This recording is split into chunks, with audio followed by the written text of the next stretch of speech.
Bien, buenas tardes con todos. En honor a la puntualidad, vamos a dar inicio ya a la sesión del día de hoy, donde vamos a continuar viendo todo lo relacionado a supervisión y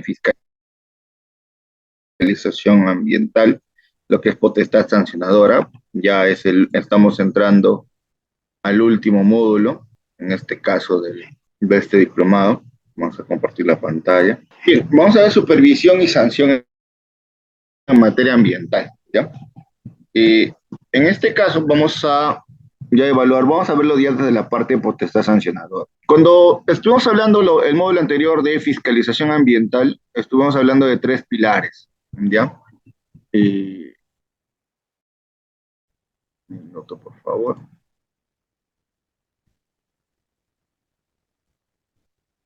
Está grabándose. Sí está recording, sí. Sí está grabándose la clase. Bien, habíamos hablado desde el punto de vista desde tres funciones de fiscalización ambiental o los tres pilares de la fiscalización ambiental, que es básicamente la evaluación, la supervisión y sanción ambiental. Un minuto, estoy aviso. Entonces, básicamente cuando hablamos de fiscalización ambiental, necesariamente es un control que se da por parte del Estado, ¿no? Es un control que se da por parte del Estado a sus administrados. Es decir, toda entidad pública tiene un grupo de administrados que son susceptibles de ser fiscalizados por esta. Eh, y así se organiza el Estado. El Estado se organiza en sistemas funcionales. Tenemos el Sistema Nacional de Gestión Ambiental, que este opera con cinco otros sistemas internos, ¿no? O sea, todos estos cinco sistemas juntos conforman lo que es el Sistema Nacional de Gestión Ambiental. Tenemos el Sistema Nacional de Evaluación y Fiscalización Ambiental, que es el CINEFA, que es cuyo ente rector viene a ser el OEFA. El OEFA es la entidad que rige, establece los lineamientos y nos dice cómo hacer la fiscalización. Ya, entonces de todos los demás nos vamos a centrar en el CINEFA. Los otros son, por ejemplo, el CIA, que es el Sistema de Evaluación de Impacto Ambiental, que está muy relacionado con el CINEFA, porque el CIA es el que te aprueba los estudios ambientales de los proyectos, mientras que CINEFA es el que los fiscaliza, fiscaliza su ejecución, fiscaliza su implementación y fiscaliza o tutela el bienestar del medio ambiente, ¿no? Y de la salud de las personas. El CINIA viene a ser el Sistema Nacional de Información Ambiental, que es el que básicamente alimenta de información en materia ambiental y que es utilizada como fuente de datos oficiales para hacer los estudios ambientales. El SINAMPE es el Sistema Nacional de Áreas Naturales Protegidas por el Estado. Su ente rector viene a ser el CERNAM, que es el Servicio Nacional de Áreas Naturales Protegidas. El SINAMPE básicamente es un sistema que alberga todas las áreas protegidas, tanto las de uso directo como las de uso indirecto. Este SINAMPE establece los lineamientos de cómo se van a desarrollar los proyectos dentro de un área protegida, ya que hay una retroalimentación, ¿no? Del CEIA, del CINEFA y el SINAMPE. Porque cuando el CEIA quiere aprobar un estudio que está o puede verse afectado un área natural protegida, acá viene el tema, ¿no? El SINAMPE con el CEIA. Le va a pedir una opinión técnica vinculante. Y tenemos el Sistema Nacional de Recursos Hídricos. El, este sistema es albergado por la autoridad, perdón, cuyo ente rector es la Autoridad Nacional del Agua, que establece los lineamientos para un correcto uso y aprovechamiento del recurso hídrico, ¿no? Entonces, todos estos sistemas funcionales se da de acuerdo pues a la ley orgánica del Poder Ejecutivo, ¿no? Porque estos sistemas básicamente son conjuntos de normas, principios, procedimientos, mediante el cual se organiza la administración pública. En materia ambiental, como podemos ver, tenemos otros sistemas. Estos sistemas se crean por ley. Por ejemplo, hay una ley que crea el Sistema Nacional de Gestión Ambiental, hay una ley que crea el sistema del CEIA, CINEFA, de recursos hídricos y el de áreas protegidas. ¿Ya? Este, están a cargo de un ente rector.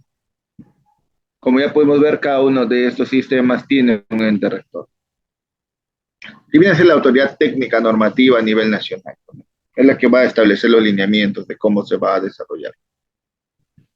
Ahora, este sistema, el CINEFA, eh, tiene su ley de creación, que es la 29325, modificada por la 30011. Y esto tiene por finalidad articular las funciones de fiscalización ambiental a nivel nacional, regional y local. ¿Ya? El CINEFA está conformado por estas entidades. Como lo mencioné, el OEFA es su ente rector, el Ministerio del Ambiente también y las entidades de fiscalización ambiental. Dentro de las entidades de fiscalización ambiental tenemos gobiernos locales y provinciales. Bueno, dentro de los gobiernos locales están los distritales y provinciales, y estamos hablando de más de 1.874 municipios. Tenemos 26 regiones, gobiernos regionales más la Dirección General de Minería. La Dirección General de Minería está considerado como una EFA regional, ¿ya? Y tenemos 15 nacionales o ministerios. Entonces,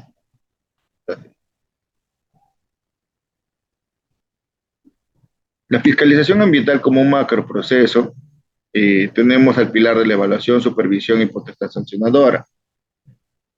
Cuando hablamos de evaluación, hablamos básicamente de actividades de vigilancia y monitoreo de los componentes ambientales, con la finalidad de ver cómo está la calidad ambiental en una determinada zona, una determinada área de intervención. Por ejemplo, las municipalidades realizan mediciones de ruido ambiental para saber cómo se comporta el ruido en distintos puntos de su distrito. No necesariamente en las zonas pues, donde hay discoteca, bares o tráfico, ¿no? Sino evalúan distintos puntos y con eso toma decisiones para ver sobre qué lugares necesitan mayor atención. Lo mismo va a pasar con el tema de calidad de aire, pues. Ahora, lo que es supervisión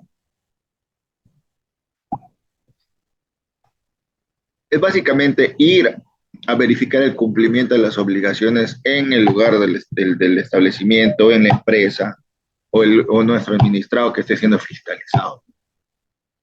Y con esto se va a verificar el cumplimiento de sus compromisos ambientales que pueden estar asumidos en un instrumento de gestión ambiental o en las normas generales.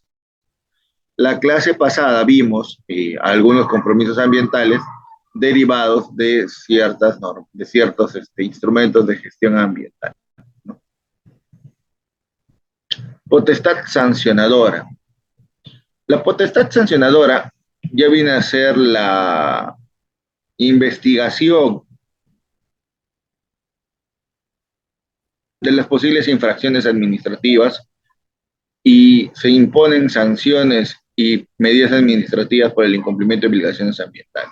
Las medidas administrativas pueden ser medidas preventivas cuando hay un inminente daño al medio ambiente, medidas correctivas, entre otros. Entonces, dentro de lo que es la potestad sancionadora, esta se rige por la Ley de Procedimiento Administrativo General, la 27444, y tenemos el tubo, su texto único ordenado, en el cual se estableció que para el procedimiento administrativo sancionador tiene que haber por lo menos tres autoridades, pero las dos principales son la autoridad instructora, que es la que va a realizar la acusación, va a imputar los cargos. La autoridad decisora es la que va a imponer ya la resolución de sanción. Y la segunda instancia administrativa ya viene a ser el último eslabón, es decir, cuando no estuve de acuerdo con mi sanción, me presento un recurso de reconsideración, lo va a evaluar esta. Si no estoy de acuerdo con el recurso de reconsideración, ya me paso a la etapa de apelación y la apelación ya se va a dar a la autor, en este caso, a la segunda instancia administrativa, que viene a ser, que por lo general es la máxima autoridad dentro de una entidad, ¿no? Por ejemplo, en el caso de OEFA, la máxima autoridad administrativa viene a ser el Tribunal de Fiscalización Ambiental, La primera instancia decisora viene a ser la Dirección de Fiscalización y Aplicación de Incentivos, y la autoridad instructora viene a ser la Subdirección de Fiscalización y Aplicación de Incentivos. Entonces, ahí va el detalle, ¿no?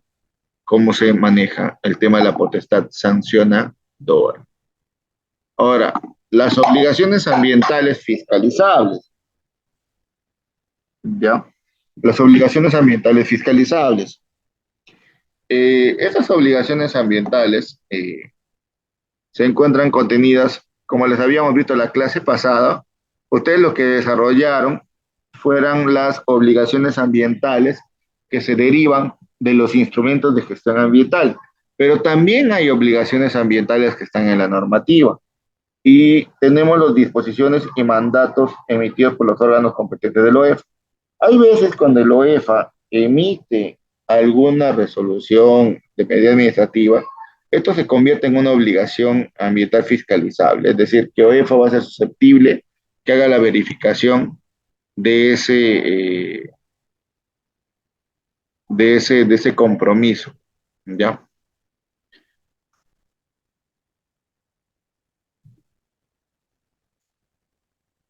Ahora, la ley del Sistema Nacional de Evaluación de Impacto Ambiental y su reglamento. Aquí es importante mencionar la evolución normativa que hemos tenido desde el año 2001. Recordemos que cuando inicia el año 2001, cuando en el año 2001 teníamos una ley del sistema de evaluación de impacto ambiental, más no teníamos su reglamento. En el año 2008, cuando se crea el Ministerio del Ambiente, o sea, estamos hablando de casi 7 años después, se crea el MINAM y se comienza a mover toda la maquinaria ambiental o a implementarse más que todo, ¿no? Pues que en el 2009 ya hablamos de la certificación ambiental, pues, ¿no? Es en este caso, la resolución emitida, aprobatoria, pues, ¿no? Constituye la certificación ambiental. Y esa certificación ambiental tiene bueno, es el documento que en realidad declara la viabilidad ambiental de un proyecto. Y a su vez también señala que una certificación ambiental no puede emitirse de forma parcial, fraccionada, provisional o condicionada. ¿Ya? Entonces, eh, o se aprueba todo o se deniega todo.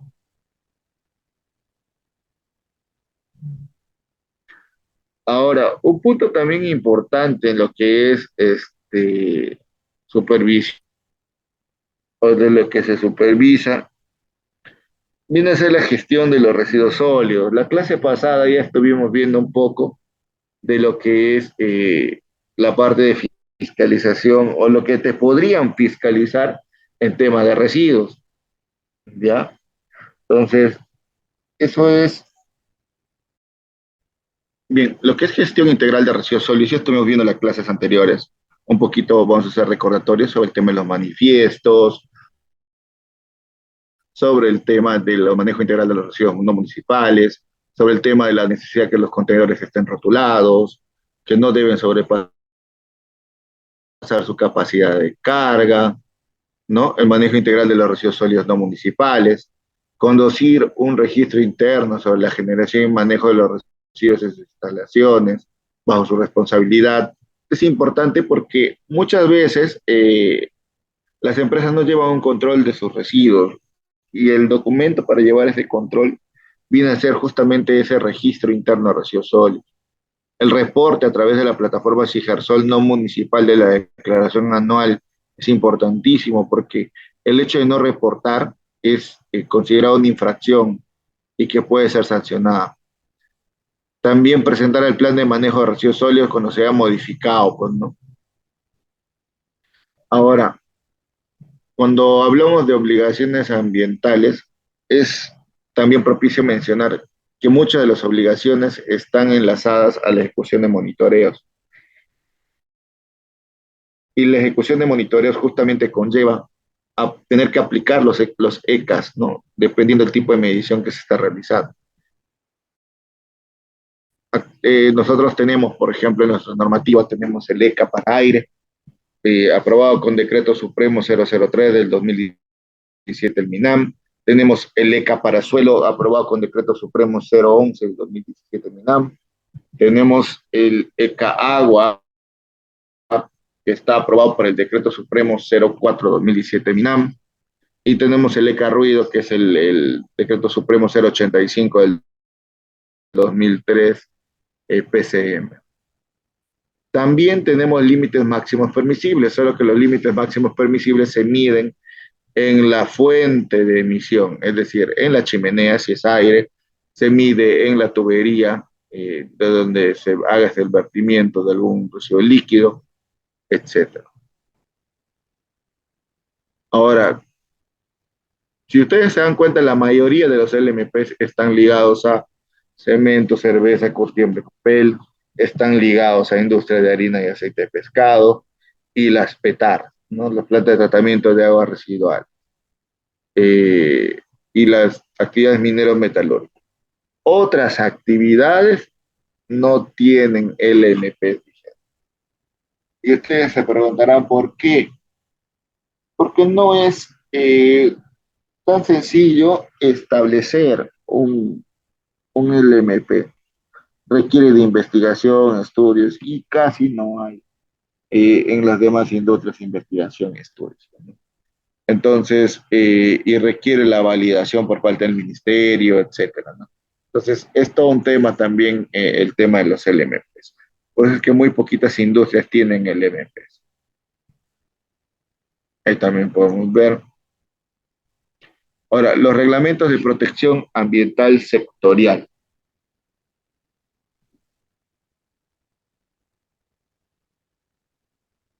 En este caso, por ejemplo, cuando ustedes vayan a desarrollar alguna actividad en algún tipo de empresa, pregúntense primero, lo primero que les sugiero preguntarse es, ¿qué sector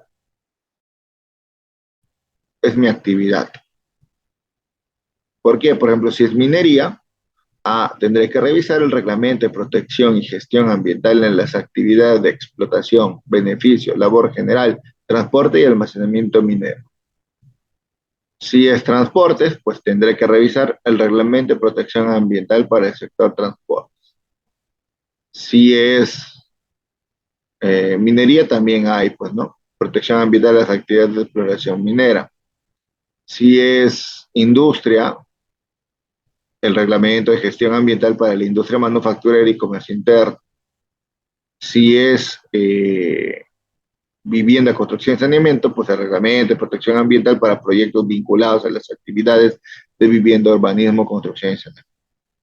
Entonces, como pueden ver, los reglamentos de protección ambiental juegan un papel muy importante en, en este caso en la conservación del ambiente en cada sector, porque con este reglamento lo que se hace es reforzar el tema o la necesidad de que un administrado tramite un instrumento de gestión ambiental, un estudio ambiental que le permita pues que sus operaciones, que sus actividades cuenten eh, con medidas de prevención, mitigación y evaluación de impactos adecuados. Entonces, de eso se trata. Ahora, la etapa de supervisión. Hasta aquí, ¿alguna duda o consulta? Ahora vamos a ver las etapas de una supervisión. Cualquier entidad que te vaya a fiscalizar, en términos generales, esa es la dinámica que hace cualquier entidad de fiscalización. OEFA, por ejemplo, OSINFOR, CERFOR, un gobierno regional, dependiendo obviamente quién es administrado, de qué es lo que le va a fiscalizar.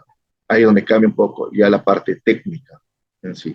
Entonces, etapa de la supervisión. Cuando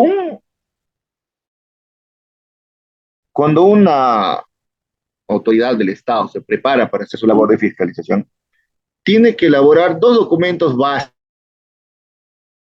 básicos, un plan de supervisión y una ficha de obligaciones, que es la que vamos a desarrollar el día de hoy en la clase. Entonces, uno de los puntos que hay que hacer es revisar las obligaciones ambientales fiscalizadas, ¿ya? Entonces, se van a revisar los compromisos ambientales asumidos en su instrumento de gestión ambiental. También van a revisar si el administrado fue sancionado con anterioridad y van a revisar si tiene denuncias ambientales ese administrado. Luego, una vez que ya se preparó y tiene todo el panorama claro, lo que va a hacer es ir a ejecutar, va a ir a campo, va a ir a verificar los aspectos contemplados en su plan de supervisión, va a verificar aspectos de campo, va a verificar datos de los componentes del proceso productivo del administrado, va a verificar aspectos ambientales en los alrededores de la planta. Entonces va a verificar todo lo que pueda repercutir en el ambiente, ¿no? Y todo eso lo va a dejar constancia en una acta de supervisión, ¿ya? Entonces, una vez que tengamos el acta de supervisión, se va a suscribir un informe o se va a elaborar un informe. En ese informe, el supervisor va a plasmar la recomendación del inicio de un procedimiento administrativo sancionador o no. O quizás también puede recomendar la apertura o la imposición de una medida administrativa, ¿ya? Entonces, una medida administrativa puede ser una medida preventiva o puede ser una medida correctiva, ¿ya?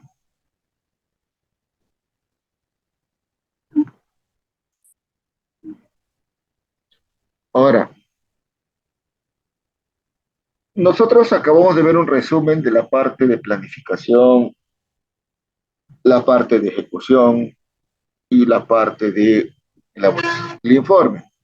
Pero ahora también dentro de lo que es la actividad administrativa de fiscalización, nos basamos en la Ley de Procedimiento Administrativo General o su texto único, ¿ya? Entonces, aquí hay algunas facultades, o sea, ¿qué facultades tiene un supervisor de cualquier entidad del Estado que va a ir a verificar algún tema materia de sus competencias? Entonces, aquí les voy a pedir ayuda con la lectura. Le voy a pedir a Johnny que nos lea el punto 1, por favor. Rafael, ¿puedes leernos el punto 1, por favor? ¿Qué tal, profesor? Buenas tardes. Sí, el punto 1 dice, requerir al administrado, se cambió la imagen, profesor. Ya, requerir al administrado objeto de fiscalización la exhibición o presentación de todo tipo de documentación, expediente, archivos u otra información necesaria, respetando el principio de legalidad, restricciones. Ya, bien. ¿A qué se refiere este punto? Sino que, por ejemplo, un supervisor te puede pedir todo tipo de documentación necesaria, expedientes, archivos, o todo lo que él considere necesario, respetando el principio de legalidad. Cuando hablan del principio de legalidad, se refiere específicamente, por ejemplo, a secretos de fábrica, se refiere a secretos de marca, ¿no? A ese tipo de cosas quizás, a ese tipo de cosas no, porque eso sí tienen una protección, ¿no? Legal. Pero todo lo demás, una boleta, una factura, una proforma, una cotización, una foto o un plano, el supervisor está en su derecho de pedirle al administrador. Vamos al punto 2. Dice, interrogar a las personas en materia de fiscalización o a sus representantes, empleados, funcionarios, asesores y a terceros, utilizando los medios técnicos que considere necesarios para generar un registro completo y fidedigno de sus declaraciones. Entonces, yo como supervisor puedo agarrar y a un costado, por ejemplo, hacer algunas consultas a un trabajador, sí. Puedo generar grabaciones, puedo generar fotos, ¿no? Todo lo que considere. De preferencia cuando un supervisor va a tomar fotos o cuando le pide a un administrado fotos, estas siempre tienen que ser fechadas y georreferenciadas, con la finalidad de verificar, en principio, que la foto corresponda al lugar del emplazamiento en materia de fiscalización y también para poder saber qué día se hizo alguna subsanación, algún levantamiento u otro. Ahora, 3. Rafael, apóyanos con la 3, por favor. Muy bien, ¿me puede repetir de nuevo, profesor? Porque se cortó. Sí, la número 3. La número 3. Ya. Realizar inspecciones con o sin previa notificación en los locales y o bienes de las personas naturales o jurídicas objeto de las acciones de fiscalización, respetando el derecho fundamental de la inviolabilidad del domicilio. Ya, claro. Entonces, un supervisor sí puede presentarse en el emplazamiento del administrado, y, pero pongámonos en el ejemplo que el administrado no quiera que le supervises. Está en todo su derecho, ya no permitirte el ingreso. Sin embargo, por eso se sugiere que las entidades de fiscalización tengan dentro de sus cuadros de infracciones y sanciones la infracción o el tipo legal que diga, ¿no? Por obstaculización de la actividad de fiscalización. El número 4. Johnny, apóyanos con el número 4, por favor.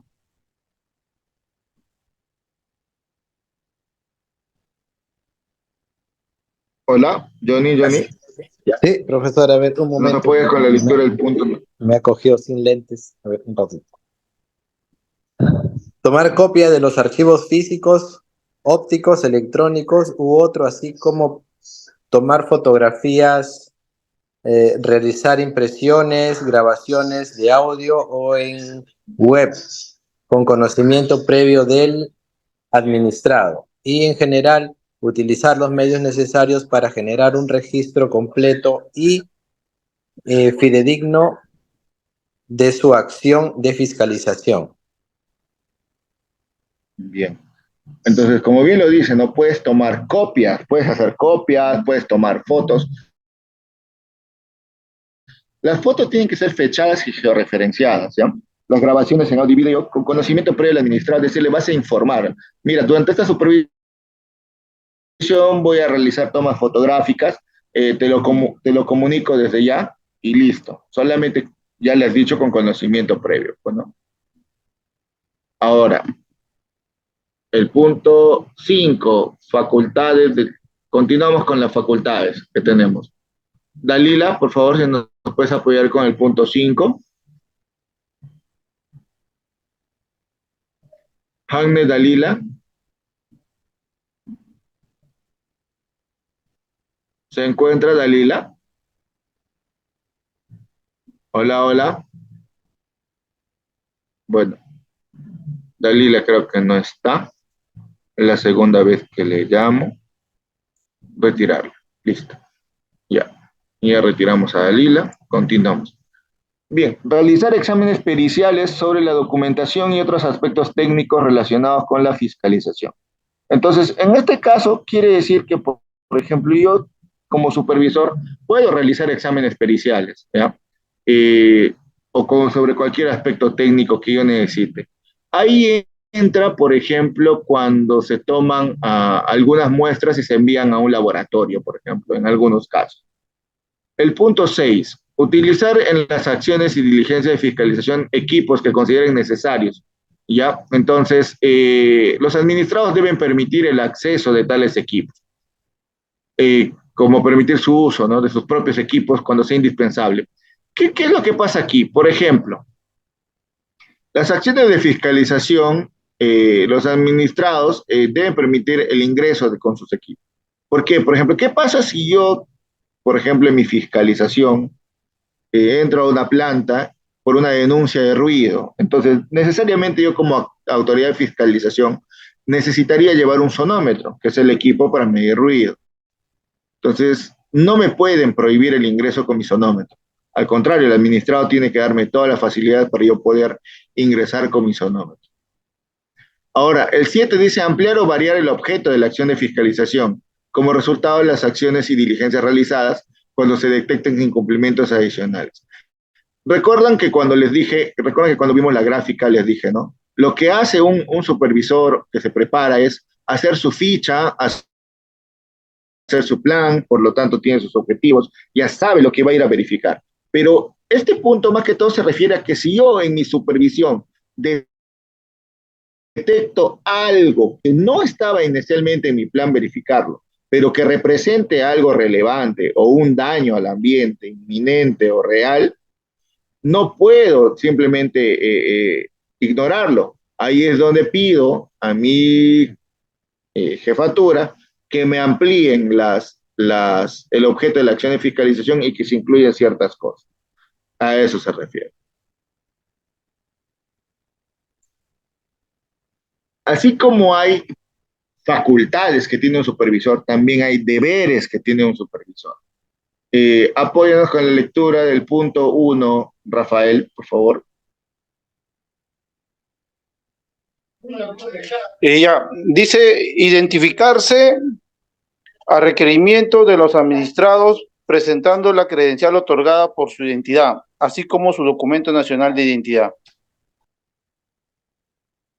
Ya, genial. Entonces, el administrado el supervisor tiene que identificarse con su credencial y su DNI, ¿ya? La credencial puede ser un documento firmado por tu jefe inmediato que te acredita que tú eres el fiscalizador. En otros casos es un photocheck.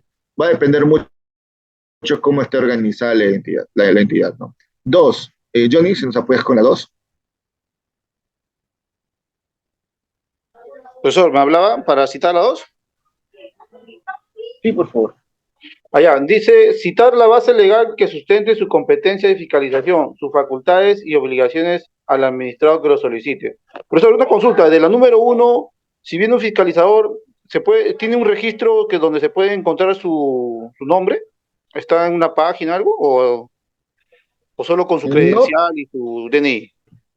sí, con su credencial y su DNI puede ser su credencial, puede ser un photocheck, puede ser un documento firmado que le acredite su jefe inmediato, o puede con su DNI, una credencial también puede ser el chaleco que utilice de la municipalidad. O sea, ahí sí es un poquito abierto porque no hay una especificación al respecto, ¿no? A eso se refiere. Pero tiene que identificarse, soy persona tal. Entonces, como para que corrobores que efectivamente es la persona tal, le pide su DNI, pues, ¿no? Entonces, de eso se trata. Ahora, con respecto al punto 2 de citar la base legal, con respecto a su competencia, ¿no? Entonces, un fiscalizador, por ejemplo, de la municipalidad te va a decir, mira, buenas tardes, soy de la municipalidad, no sé, provincial, se me ocurre, ¿no? De la provincial de Leoncio Prado, se me ocurre. Eh, Vengo, ponte que sea una bodega, lo que va a fiscalizar, y díganos, vengo a realizar una labor de supervisión en el marco de la Ley Orgánica de Municipalidades y la Ley de Gestión Integral de Residuos Sólidos, para verificar que usted esté realizando una correcta segregación de sus residuos, ¿no? Entonces, eso sería municipal. Alguien del OEFA diría, ¿no? Bueno, ponte que sea una actividad de hidrocarburos. Buenas tardes, soy Fran Bardales, un ejemplo. Soy supervisor de la OEFA, estoy aquí para verificar en mérito a las obligaciones ambientales contenidas en el Reglamento de Protección Ambiental de Hidrocarburos, el Reglamento de la Ley de Gestión Integral de Residuos Sólidos y la Ley del Sistema de Evaluación y Fiscalización Ambiental. Eh, Voy a verificar sus compromisos ambientales, el cumplimiento de sus compromisos ambientales. Y quisiéramos que nos brinde todas las facilidades, por favor. Listo. Eh, y eso, básicamente, ¿no? Citar el marco legal. 3. Entregar copia del acta de fiscalización o documento que haga sus veces al administrado al finalizar la diligencia de inspección, consignando de manera clara y precisa las observaciones que formule el administrado. Entonces, el supervisor tiene que entregar una copia del acta, sí o sí, al administrado, y también hay un ítem, en toda acta está obligado a tener un espacio para poder determinar las observaciones que tenga el administrado. Si ustedes consideran algo relevante que se debe consignar en el acta, el supervisor no puede negarse a que se les considere. Por ejemplo, si ustedes consideran, bueno, yo quisiera que quede en acta que nosotros sí contábamos con dicho documento, sin embargo, por motivos X se ha tenido que hacer su actualización y recién nos van a entregar la versión actualizada a tal fecha. Entonces, sí quisiéramos que se dé constancia en acta, entonces tiene que dejarse constancia, ¿no? Ahora, número 4, guardar reservas sobre la información obtenida en la fiscalización. La reserva es importante porque yo no puedo andar divulgando lo que encontré en un establecimiento con otro. Y a los fiscalizadores nos pasa mucho. Por ejemplo, yo he tenido establecimientos que me he ido, por ejemplo, de un mismo rubro, he visitado, no sé, hidrocarburos, grifos, y por ejemplo me ha tocado dos en un día. Entonces, voy a tal lugar y por ahí, como siempre, se pasan la voz, me dijeron, ingeniero, lo vi también en el grifo tal. ¿Cómo está? Ese está peor que yo, ¿verdad? Te preguntan. Entonces, yo no puedo caer en el tema o en el incumplimiento de esos deberes, en decirle, no, si está peor, no tiene esto, no tiene lo otro, usted todavía tiene esto, siquiera por lo menos. No, ningún tipo de comentario.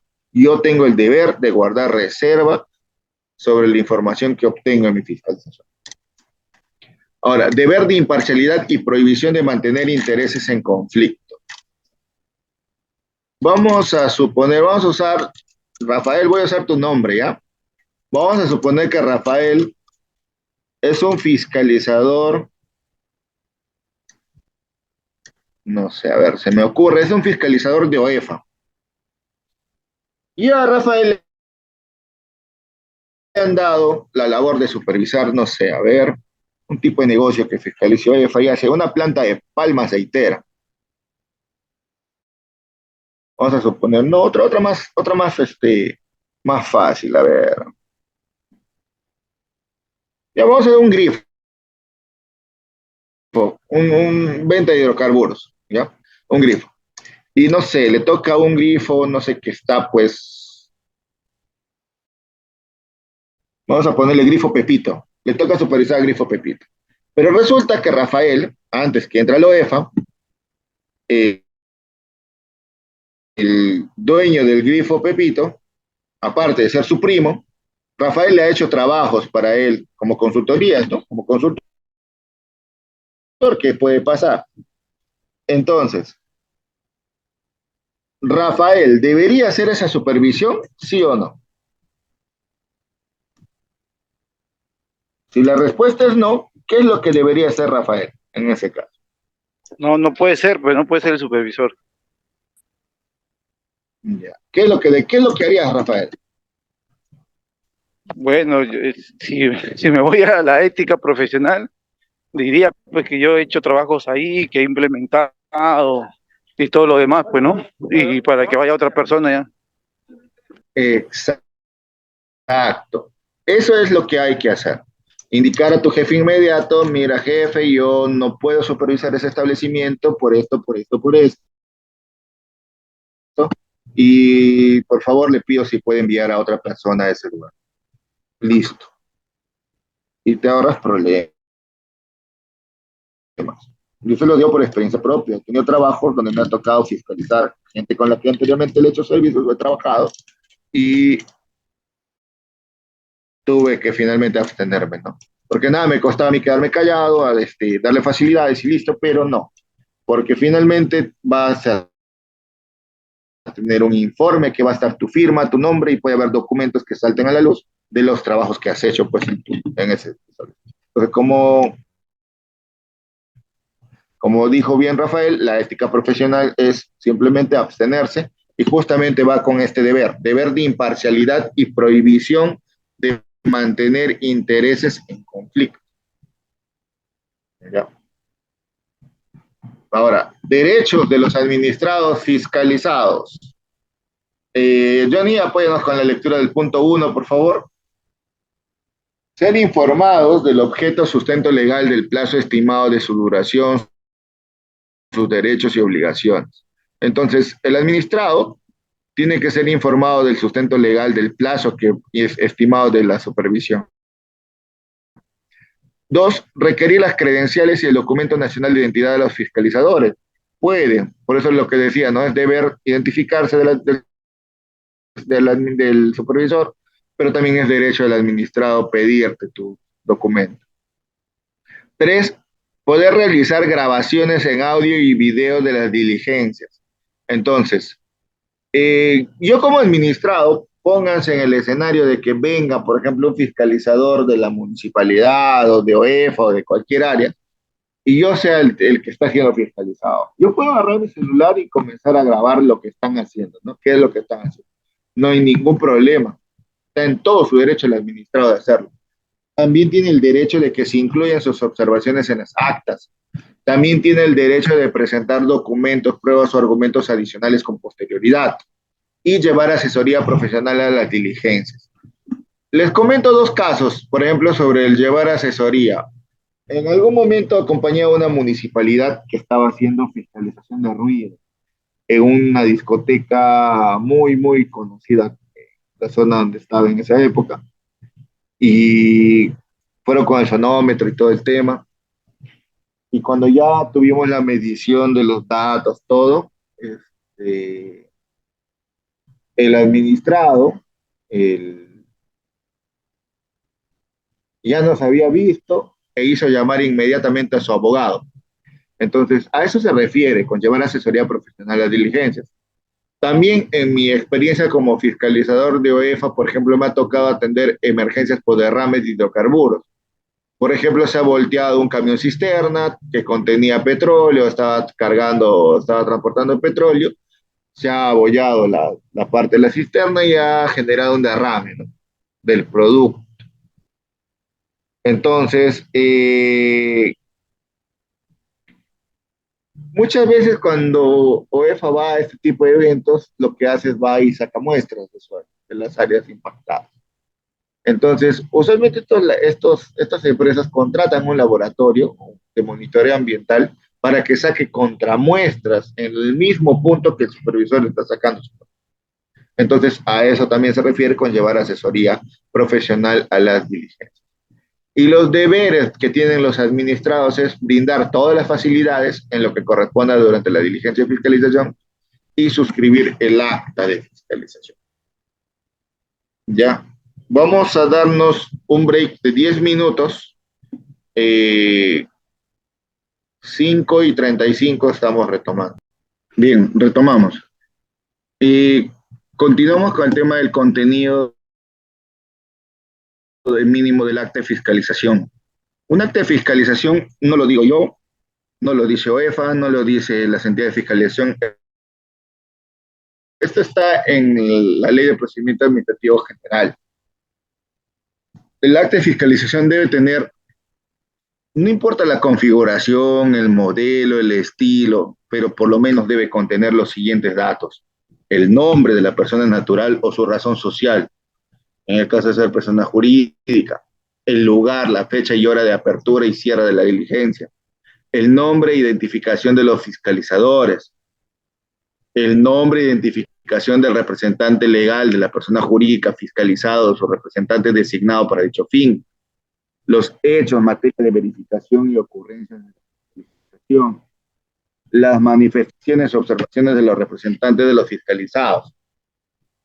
Milky, afuera, por favor. Perdón, mi perrito estaba haciendo unos travesuras. Las manifestaciones y observaciones de los representantes de los fiscalizados y de los fiscalizadores. La firma y documento de identidad de las personas que participan.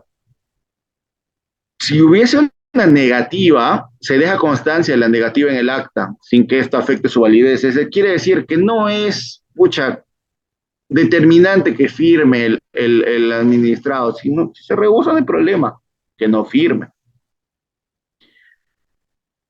Continuamos. Ahora, contenido mínimo de un informe de supervisión.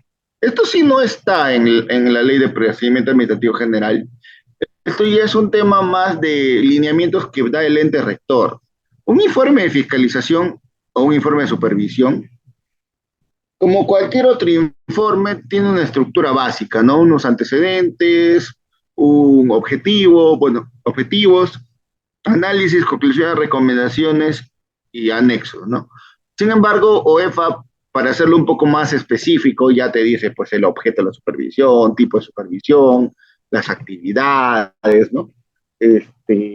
Los antecedentes que están ahí también, la ubicación, análisis, conclusiones, recomendaciones, anexos y la parte de los cuadros aprobatorios, pues, ¿no? Eso es lo que debe tener un informe de supervisión.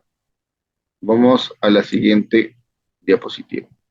Sanción en materia ambiental. Aquí vamos a ver la potestad sancionadora. Cuando hablamos de sanción, es imposible no mencionar a la Ley General del Ambiente. Dicho sea de paso, es una norma que está vigente desde el año 2005, que establece una serie de temas en fiscalización. Por ejemplo, desde el 2005, en la Ley General del Ambiente,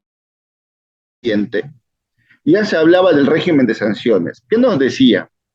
Que el incumplimiento de las normas de la presente ley es sancionado por la autoridad competente en base al régimen común de la fiscalización y control ambiental.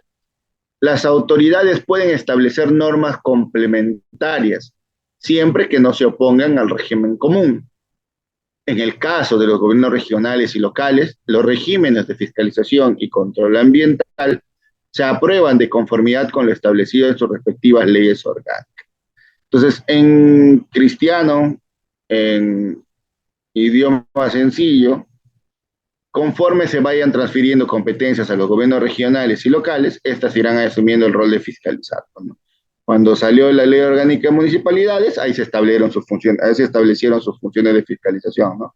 Ruidos y residuos, básicamente, entre otros que fueron surgiendo. Ahora, de las sanciones y medidas correctivas. Mira, en la Ley General del Ambiente, se hablaba de sanciones, por ejemplo. Mira, esto es del año 2005. Ya se hablaban de sanciones coercitivas, así que eran amonestaciones, multas no mayores de 10.000 unidades impositivas tributarias, decomisos, paralizaciones, restricciones, clausuras temporales o definitivas. Y ya como medidas correctivas se planteaba cursos de capacitación, adopción de medidas de mitigación del riesgo-daño, imposición de obligaciones compensatorias sustentadas, procesos de adecuación, entre otros. Ahora, esto yo les digo, este tema de las multas de 10.000 UITs ya no está vigente. La ley del sistema de evaluación y fiscalización ambiental actualizó este monto. Ahora las multas máximas en materia ambiental ya no son 10.000 UITs, son 30.000 UITs. No ha habido casos, ha habido uno que casi llega a las 30.000 UITs, que fue la de Petroperú, en algunos derrames que hubieron en el oleocerca relacionados al oleoducto norperuano. También esta norma nos habla de las medidas cautelares. ¿Qué viene a ser las medidas cautelares? Leamos su definición que viene desde el año 2005. Que una vez que se ha iniciado un procedimiento sancionador, la autoridad ambiental competente, mediante decisión fundamentada y con elementos de juicio suficientes, puede adoptar provisoriamente y bajo su responsabilidad las medidas cautelares establecidas en la presente ley u otras disposiciones legales aplicables. Y en esta ley también decía lo siguiente, que hay responsabilidad solidaria entre los titulares de las actividades que causan la infracción y los profesionales o técnicos responsables de la mala elaboración o la inadecuada aplicación de instrumentos de gestión ambiental de los proyectos, obras y actividades que causaron el daño. También se hablaba de la prohibición de poner doble sanción, es decir, no se puede imponer sucesivo, simultáneamente, más de una sanción administrativa por el mismo hecho en los casos que se aprecie la identidad del sujeto, hecho y fundamento. Cuando una misma conducta califique como más de una infracción, se aplicará la sanción prevista para la infracción de mayor gravedad, sin perjuicio de que puedan exigirse las demás responsabilidades que establezcan las leyes. Potestad sancionadora. Acá, esta gráfica sintetiza todo lo que es la supervisión y la potestad sancionadora. Como les había mencionado, cuando hablamos de actividad administrativa de fiscalización, hablamos de una etapa preparatoria, que es hacer tu plan de supervisión. Ejecutas y suscribes un acta. Vas a gabinete, elaboras un informe donde plasmas los resultados de tu supervisión. Ahora, una vez que ya el supervisor hizo su informe, ¿qué viene? El supervisor le pasa a la autoridad instructora. La autoridad instructora va a hacer la imputación de cargos, es decir, le va a imputar los cargos y tiene una estructura. Por lo general, son resoluciones subdirectorales, en el caso de algunos entes, pueden ser resoluciones subgerenciales, también en el caso de algunas municipalidades o gobiernos regionales. Ahora, el informe final de instrucción, la autoridad instructora, con o sin mayor elemento de juicio, ya hace su IFI o el informe final de instrucción. Acá se le da un plazo para que presente algún descargo y lo pasa a la autoridad decisora que te impone la sanción en primera instancia. ¿Ya? Ahora, si yo no estoy de acuerdo con la sanción de esta primera instancia, tengo 15 días para poder interponer un recurso de reconsideración. Entonces, en este recurso de reconsideración tiene ciertos matices. Si voy a reconsiderar o voy a pedir reconsideración, tiene que haber elementos de prueba que demuestren lo que estoy sustentando y que no hayan sido evaluados en ninguna de estas etapas. Es decir, tiene que ser nueva prueba. Ahora, si pese a eso, esta autoridad le impone una sanción y sigo en desacuerdo, ya me voy a la máxima instancia administrativa con un recurso de apelación, que también tiene sus plazos. Entonces, si se dan cuenta, la etapa de supervisión solamente tiene 3 partes y básicas, y la potestad sancionadora tiene más. ¿Por qué? Porque todo esto es un procedimiento legal, y al ser un procedimiento legal, tiene muchas oportunidades el administrado de tumbarse tus acusaciones. Entonces, ahí radica que esto de aquí, esto esté bien hecho, que el supervisor haya hecho un buen plan, haya recabado suficientes pruebas en la ejecución y haya hecho un buen informe técnico y sustentado. ¿Para qué? Para que diga lo que diga el administrado en estas etapas, no se lo tumbe. Entonces, de eso se trata, ¿no? Porque si esto está mal, créeme que en un 2x3 se puede tumbar cualquier acusación que se puedan hacer. Ahora, las medidas administrativas.